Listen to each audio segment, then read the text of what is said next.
você sabe muito bem que quem manda no Brasil hoje é o crime organizado. Você sabe que hoje a gente vive um estado paralelo, um narco-estado, que infelizmente deixou o crime tomar conta do Brasil. Eu, sinceramente, quando eu saio, do Uruguai para o Brasil, agora eu estou no Paraguai, mas quando eu saio do Uruguai para o Brasil, eu me sinto assustado, mas muito assustado. Por quê? Porque a sensação de segurança que eu tenho no Uruguai é muito grande, muito grande. E aí, você sabe que o crime organizado hoje toma conta do Brasil e sabe, não é nem assim como cidadão passando, é como alguém que expõe que fala o que eu falo. Eu tenho medo de estar dentro do Brasil, de estar sendo monitorado, porque se tornou isso o Brasil. Vem cá, se você tivesse na minha situação, se você fosse alguém que, sabe, a carinha de bebê, mentira, tô velho, fica exposta, você não ia ficar com medo? É claro que vai. Agora, a população também está com medo. Olha essa publicação aqui do La Nación. A mídia internacional repercute o quanto o Brasil se tornou um caos. Um país dominado por facções, pelo crime e pela corrupção. Agora, o Rio de Janeiro sabe que ele mexeu num vespeiro. O governo do Rio sabe que ele mexeu num vespeiro. Ataques ao governador virão de todos os lados. Ataque ao povo do Rio virão de todos os lados. Olha só essa matéria. O Rio de Janeiro teme uma vingança do Comando Vermelho. Nessa hora, o inimigo do meu inimigo é meu amigo. Tenha certeza que agora a diferença entre Comando Vermelho e PCC vai acabar. E todos vão retalhar juntos. Juntos. O povo, a população. É isso que vai acontecer. Então, assim, presta muita atenção nesse editorial, que a gente tem muito o que falar aqui. Ó. A matéria do La Nación, vai haver retaliação. O El Nacional, esse do Paraguai, está com medo da repercussão. De que criminosos do Comando Vermelho possam tentar fugir para o Paraguai. Possam tentar ir para o Paraguai. El Nacional. O Paraguai reforça a segurança das fronteiras depois da mega operação no Rio de Janeiro.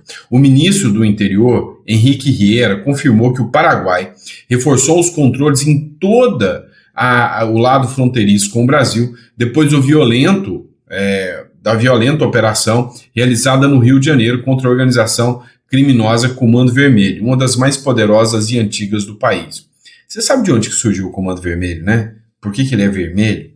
Que ele é um grupo de esquerda que surgiu de dentro dos presídios. Você sabe disso, né? Você sabe, né, que historicamente grupos guerrilheiros são grupos ligados à esquerda. O anúncio foi realizado logo que o Comando Tripartito, instância de cooperação entre Paraguai, Brasil e Argentina, emitiu um alerta regional para ativar o sistema de inteligência ante a eventuais desplanejamentos, né, de integrantes do grupo para outros territórios, ou seja, a fuga, né, de integrantes do grupo para outros territórios. É uma coisa que está atingindo, né, não atinge só o Brasil, é tudo, né, todos os países vizinhos aqui. E aí, a Globo fez uma matéria até interessante, que nós precisamos rebater, de certa forma, sobre como essa operação foi bem sucedida. Olha só, muro do BOPE, muro de policiais armados até os dentes para matar bandido. Presta atenção que é interessante ver esse vídeo do G1 aqui. Como a maior e mais letal operação policial da história do Rio de Janeiro foi planejada, a estratégia usada contra integrantes do Comando Vermelho foi chamada de Muro do BOPE. Segundo a Polícia Militar, o confronto nos complexos da Penha e do Alemão, na Zona Norte, começou às 6 da manhã e se estendeu até às 9 da noite. Policiais entraram pela área da Serra da Misericórdia para cercar os criminosos e empurrá-los em direção à mata, onde outras equipes do Batalhão de Operações Especiais já estavam posicionadas. De acordo com a Polícia Civil, foi nessa região, conhecida como Vacaria, que aconteceram os confrontos mais intensos, inclusive a morte de 4 policiais que foram baleados. O secretário da PM, Marcelo de Menezes, explicou que o objetivo da operação era proteger a população e garantir a integridade dos moradores. Foi a incursão de tropas de choque na área mais alta da montanha da Serra da Misericórdia, que divide esses dois complexos, criando o que a gente chamou de Muro do Morte. A operação foi planejada ao longo de 1 ano de investigação, conduzida pela Delegacia de Repressão a Entorpecentes, com apoio do Ministério Público, Polícia Civil e Polícia Militar. Ao todo, 2.500 agentes participaram da ação. 113 suspeitos foram presos, 33 de outros estados. No dia seguinte à operação, os moradores da Penha levaram mais de 70 corpos para uma praça da região. A Polícia Civil disse ter localizado 63 corpos na mata e agora realiza perícia para confirmar se há relação com a operação. A gente fez a nossa operação e foi um sucesso ontem, tirando a vida dos policiais, o resto da operação foi um sucesso. Em Brasília, o ministro da Justiça, Ricardo Lewandowski, disse que o presidente Lula ficou estarrecido com o número de mortes. A primeira impressão que se tem é óbvio que foi uma operação extremamente cruenta, extremamente violenta, não é? E vamos pensar se esse tipo de ação é compatível com o Estado democrático de direito. O G1 segue acompanhando as consequências dessa operação. Então, para saber mais, acesse g1.com.br ou baixe o nosso app. Quando o ministro da Justiça fala, vamos pensar se essa ação, essa operação é compatível com o Estado democrático de direito, ele está dando um duro recado ao governador que ele é o próximo na mira do Moraes, do STF e do sistema. Vão atrás desse cara como se não houvesse amanhã. Veja como as coisas foram coordenadas. As ações foram coordenadas. E é necessário você entender o seguinte. Presta atenção. Existe uma DPF, né, que é uma ação de descumprimento de preceito fundamental. Ou seja, quando você não ataca uma lei para declarar ela inconstitucional, você usa uma ADPF. E aí foi impetrado uma ADPF, à época, partidos de esquerda, para que o Supremo Tribunal Federal estabelecesse as regras do que a polícia pode ou não pode fazer. E aí, a regra da ADPF é de que para que a polícia pudesse fazer uma incursão nas favelas, ela deveria elaborar um plano, um relatório. Esse relatório teria que ser compartilhado com o Ministério da Justiça, com a Polícia Federal, teria que ser compartilhado com várias entidades com uma chance de vazamento gigantesca. Teria que pedir a bênção, teria que ser, se houvesse autorização do governo federal, enfim, uma série de requisitos que tornavam impossível que uma operação dessa fosse um sucesso. Se eles seguissem o plano que o STF deteve na ADPF, era o contrário. 4 traficantes mortos e 120 policiais mortos. Ainda bem que não seguiram o plano. E ele não seguiu o plano. Tudo leva a crer que o Cláudio Castro não seguiu esse plano. E ao não seguir esse plano, agora ele é o alvo. Agora ele entra na mira. Agora é ele que pode levar bala. Né? É ele que pode levar chumbo. Em todos os sentidos. Eu estou falando no sentido figurativo e no sentido real da coisa. Mas olha, foi tudo muito bem estruturado. O muro do BOPE mandou para a mata.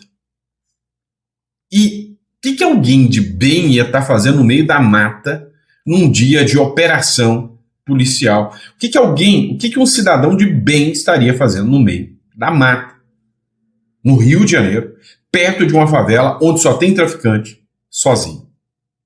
Entenderam? Não tem como eles te vierem com o discurso de que, olha, tinha cidadão de bem lá. Para. Quais são os indícios que nos levam a crer que todos eram criminosos? Sendo bem sincero com vocês. Porque o conflito não foi em área edificada. Perdão. O conflito foi todo na mata. Então não creio que tivesse alguém passeando na mata num dia de conflito. E por isso a gente pode tranquilamente classificar, e se tiver algum erro de classificação, ele com certeza é residual e irrisório. e ele será, ainda que se tenha alguma pessoa que por um acaso possa ter acontecido uma situação, será absurdamente extraordinário e nós corrigiremos assim que o dado oficial chegar. Então, esse é o dado real agora e o critério que nós garantimos hoje, nós falamos hoje com a tranquilidade que são criminosos, porque no planejamento da operação, muito bem feito, inclusive, estava esse conflito não ser em áreas edificadas para que aquela população não sofresse. Isso fez... Pois é. Ou seja, foi estruturado, foi bem organizado, foi bem feito. Não tem o que falar, né? Mas, sempre, como no Brasil, o que é certo se torna errado, eles vão atrás do cara. E aí, o que vai acontecer agora? Olha só, o deputado traz aqui o seguinte: a esquerda vai tentar pautar a PEC da segurança pública, exatamente como aconteceu na Venezuela, para tirar qualquer hipótese que qualquer governador sonhe em fazer isso novamente. Jamais outro governador poderá tentar fazer isso. Somente o governo federal terá essa prerrogativa. A esquerda vai usar o que está acontecendo no Rio de Janeiro, o enfrentamento que está acontecendo no Rio de Janeiro, para tentar pautar a PEC da segurança pública. A PEC da segurança pública retira a segurança pública dos estados e entrega tudo para a União. Foi isso que aconteceu na Venezuela. Então, este é mais um passo, se essa PEC for aprovada, este será mais um passo na venezuelização do Brasil. Nós não podemos admitir que essa PEC seja aprovada. Nós precisamos trabalhar para que os estados façam esse enfrentamento. E é bom que a gente diga que o Ministério da Justiça hoje e da Segurança Pública é chefiado pelo ministro Lewandowski. Ministro Lewandowski, que já expôs várias vezes publicamente o seu posicionamento de não enfrentamento ao tráfico de drogas e ao narcotráfico. Agora ele falou para o governador do Rio de Janeiro jogar a toalha. Não tem que jogar a toalha, não. Nós precisamos enfrentar a criminalidade, o banditismo e o narcotráfico. É isso, né? Não tem outro caminho, não tem outra solução a ser tomada a partir de então. Enfim, né? Ô Brasilzão, mas ainda tem jeito, tá? Ó, e o que os caras vão tentar fazer? Vão tentar mascarar. O Lula mandou, como resposta, uma lei que endurece o combate ao crime organizado. Tá. Mas lei?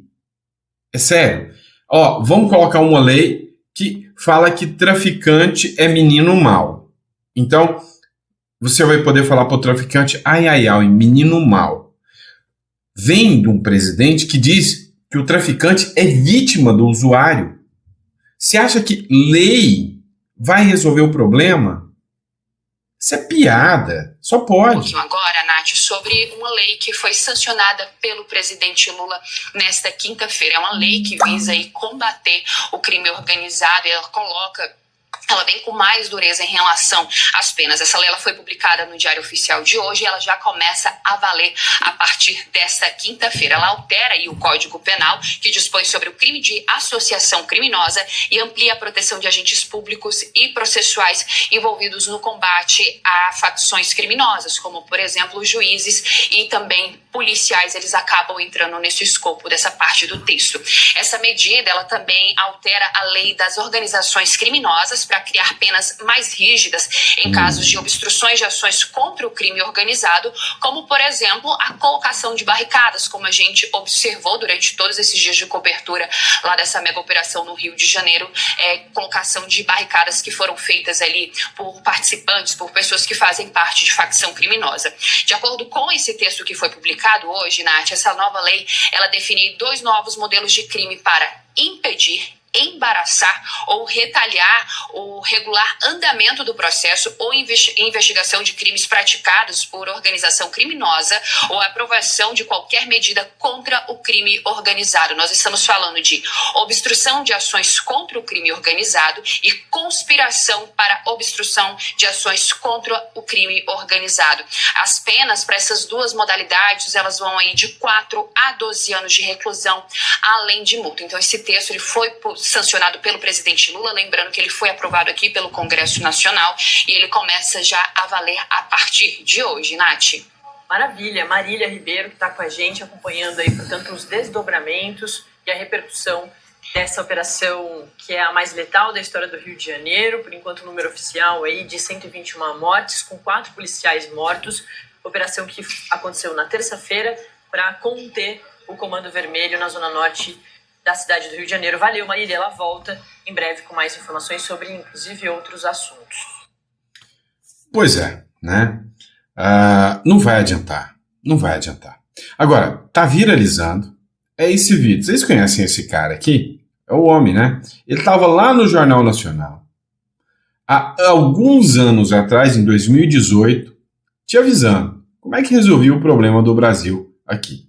Ele avisou, após mega operação no Rio de Janeiro, vídeo antigo de Jair Bolsonaro volta a viralizar. Você vê bonde aqui no Rio de Janeiro, na Praça Seca, com 20 homens de fuzil. Como é que você tem que tratar essas pessoas? Pedindo para levantar as mãos, dar uma florzinha para eles, ou atirar? Você tem que atirar. Se não atirar, não vai resolver nunca. Se o bandido lá está com 762 atirando, o policial por lá de cá tem que ter uma .50. Se ele está com a .50, você tem que ter um tanque de guerra por lá de cá. Esse tipo de gente, você não pode tratá-lo como se fosse um ser humano normal, tá? Que deve ser respeitado, que é uma vítima da sociedade. Ele entra, resolve o problema, se matar 10, 15 ou 20, com 10 ou 30 tiros cada um, ele tem que ser condecorado e não processado. E aí? Qual a opinião de vocês? Quero a opinião de vocês só para saber. Tá certo ou não tá certo? Qual é? Né? Eu acho que o Bolsonaro não tá certo. Ele tá certíssimo. Certíssimo, né? E é isso. Essa é a diferença, né, entre o atual presidente e o presidente passado. Mas vamos lá. Olha só essa matéria aqui dos fatos desconhecidos. O BOPE do Rio de Janeiro é considerada a tropa mais temida do mundo, conhecida por sua letalidade, precisão e eficiência em operações nas favelas do Rio de Janeiro, né? E aí, não sem motivo, né, eles fazem jus a isso, né? São monstros mesmo, no bom sentido, em fazer o que é necessário. Que top! O BOPE ganhou uma fama internacional, principalmente com o filme Tropa de Elite, que mostrou de forma intensa a rotina dos agentes e a violência enfrentada nas favelas do Rio de Janeiro. A produção ajudou a consolidar a imagem da tropa como implacável e altamente treinada. Desde então, a mídia internacional passou a destacar o BOPE como uma das forças policiais mais temidas do mundo. Veículos como The Guardian e o National Geographic ressaltam a sua disciplina extrema, letalidade e eficiência em operações urbanas, né? Orgulho do BOPE do Rio de Janeiro, né? Do BOPE de Goiás. Agora vamos lá. O que aconteceu? O governo acabou dando com a língua nos dentes, falando, né, o que não poderia falar do ponto de vista eleitoral, que foi péssimo. Uma pancada para o Lula. O que aconteceu foi que eles disseram que sim, o governo pediu ajuda, pediu socorro. Eles é que não deram. Dá uma olhada. Essa é uma operação do estado do Rio de Janeiro e nós não fomos... E um detalhe. Enquanto ele está falando aqui, tomou um belo de um empurrão, né, do Lewandowski aí para falar, para de falar isso. Comunicados que seria deflagrada nesse momento. Houve um contato anterior do pessoal da inteligência da Polícia Militar com a nossa unidade do Rio de Janeiro para ver se haveria alguma possibilidade de atuarmos em algum ponto nesse contexto. A partir da análise do planejamento operacional, a nossa equipe entendeu que não era uma operação razoável para que a gente participasse. Então houve uma comunicação. Me permita, por favor. Olha, a comunicação entre governantes, entre o governador de estado e o governo federal tem que se dar ao nível das autoridades de hierarquia mais elevada. Então, essa operação, uma operação deste nível, deste porte, não pode ser acordada num segundo ou terceiro escalão. Então, se fosse uma operação que exigisse a interferência do governo federal, o presidente da República deveria ser avisado, ou o vice-presidente que estava respondendo pela presidência, ou o ministro da Justiça e Segurança Pública, ou o próprio diretor-geral da Polícia Federal. Pois é, mas não agiu, não deu suporte e a própria polícia não quis entregar, né? E aí veio o Rodolfo Nogueira e fez críticas, né? Dizendo que tá com um pezinho no STF também, essa história toda. Ô, gente, o AGU, na pessoa de Jorge Messias, foi o responsável por negar o apoio ao Rio de Janeiro. Estou aqui em Brasília recebendo uma notícia bomba aqui. A AGU foi a responsável por negar o apoio dos tanques das Forças Armadas no Rio de Janeiro. Exatamente a AGU, na pessoa do seu Messias, aquele que é o indicado Lula ao Supremo Tribunal Federal.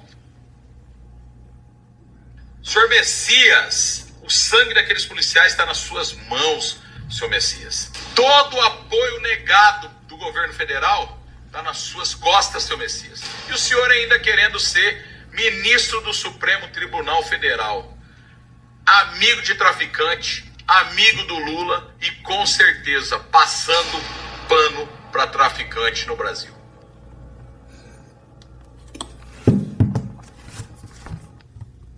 Pois é.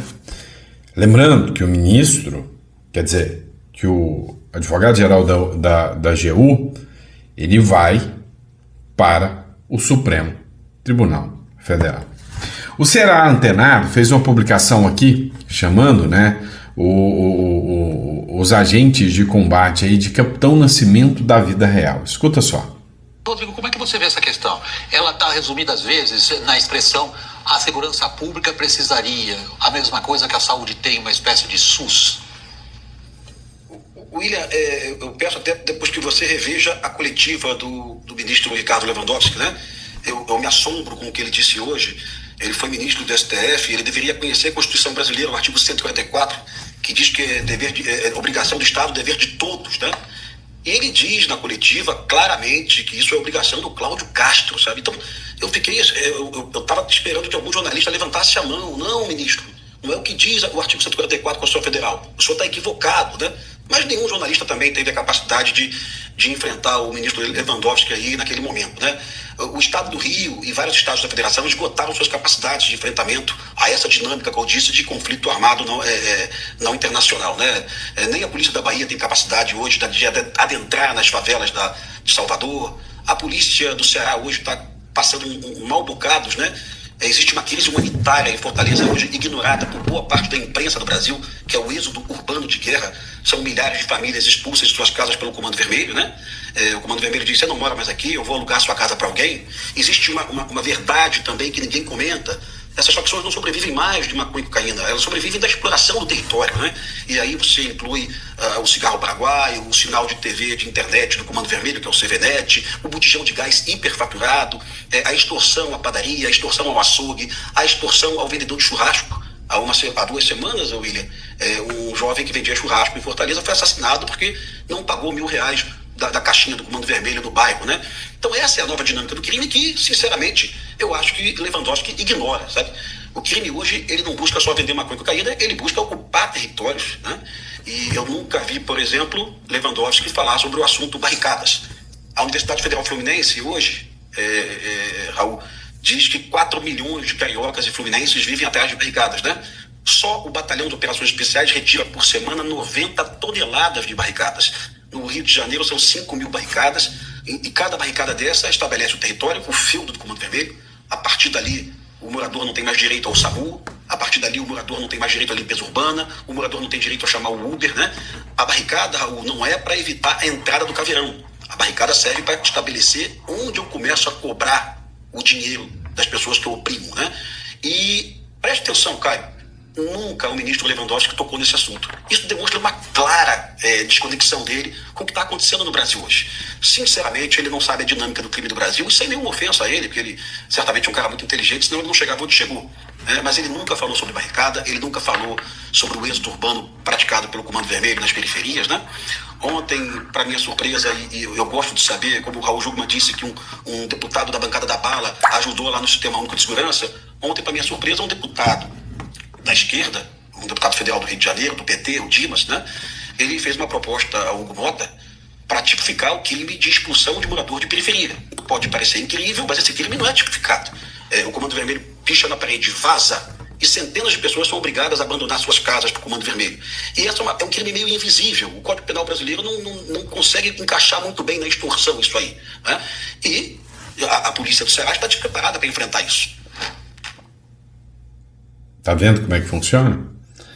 É isso. Mas o governo federal insiste em não classificá-lo como organização terrorista. Até o Danilo Gentili resolveu zoar um pouquinho, né? Então, pra gente quebrar o gelo um pouquinho agora, né? Vamos rir da tragédia, né? Rir pra não chorar. Muita cara de pau pra juntar um monte de vagabundo e criminoso e chamar de trabalhadores. Quem teria essa cara de pau? Agora, o representante maior do PT, Partido dos Trabalhadores, também se posicionou a respeito e ele conseguiu ir além. O Lula viu o presidente da Colômbia falando merda, ficou com ciúmes e falou: companheiro, segura minha cachaça. Você vai ver agora o que é falar merda. Os usuários são responsáveis pelos traficantes, que são, sabe, vítimas dos usuários também. Olha, eu tenho um informante lá dentro do Palácio do Planalto, ele me disse que quem escreveu esse discurso foi a Dilma. Caramba, os traficantes são vítimas dos usuários. Qual será a próxima reflexão do nosso excelentíssimo presidente? Eu vim falar que os pedófilos são vítimas dessas crianças gostosas. É tenso, né? Era pra rir, mas não dá pra rir, não, né? Não é nem porque o Danilo Gentili é sem graça, não é isso, não. É porque a situação é tão nojenta, né? É que o Brasil tá numa situação tão nojenta que não dá, né? E até a gente perde paciência, até a gente como cristão às vezes perde a paciência. Estava reparando uma coisa aqui, assim, dá vontade de xingar, mas, cara, a gente é crente e não pode chegar nesse nível, né? Mas, cara, o desgraçado do Lula até agora não deu uma palavra a respeito da morte dos policiais. Ele não solidarizou, ele não fez uma postagem, ele não falou das famílias, desses homens que saíram de casa sem saber se ia voltar para poder defender a vida de gente que ele nem conhece. Bicho, sério mesmo, é inacreditável. Eu falei, não, eu devo ter errado, eu devo estar maluco aqui. Aí eu fui no Twitter dele, não vi nada. No Instagram também não vi nada. Nada, comentou nada. Qual o recado que esse merda dá pro Brasil inteiro? De que o policial não vale nada e o traficante vale alguma coisa, né? O criminoso, o cara que quer tirar a vida alheia, né? Por nada. Esse é o exemplo que o cara com o maior alto cargo no nosso país está dando pro nosso país inteiro. País sério. Esses policiais, ao final da sua operação, iriam receber medalha de honra ao mérito, seriam aplaudidos pela sociedade, receberiam essa honra do próprio presidente, que daria exemplo para a nação inteira de que aqui quem morre pelo seu país recebe honras e não descaso. Mas, obviamente, não dá para esperar isso do Lula. Sinceramente, cara. Sinceramente. Eu fico muito, assim, triste com essas famílias que têm de ter uma pessoa tão inépita, tão incapaz, que dá um exemplo tão mau para todos os brasileiros de que assim são tratados os heróis do Brasil. Assim eles são tratados. Pior que cachorro. Pior que cachorro. Essa é a realidade aí do nosso país, cara. Os heróis do Brasil que são condecorados é Oruan, Pablo Vittar e gente desse nível. Só para vocês terem noção, a presidente do STM disse o seguinte: olha, não podemos permitir que a ditadura retorne, diz ministra do STM, depois da operação lá do Rio de Janeiro. E aí o general Mourão veio e rebateu, falou assim: excelentíssima senhora ministra, presidente do STM, deseja participar e se manifestar politicamente, candidate nas eleições de 2026. Dos magistrados, espera-se imparcialidade e que se manifestem só nos autos do processo. Pois é, deu uma nela aí, né? Deu uma bem pesada nela, né? Mas enfim, É isso, espero que vocês tenham gostado, tá, do nosso editorial. Ainda tem mais coisas que a gente pode debater aí. Provavelmente vai ter um vídeo extra hoje, porque tem muita coisa rolando hoje, muita matéria. Ou minha aí, ou do Samuel. Vamos ter um quinto vídeo aí para vocês hoje, provavelmente, tá bom? Grande abraço, fiquem com Deus e eu vejo vocês no próximo editorial.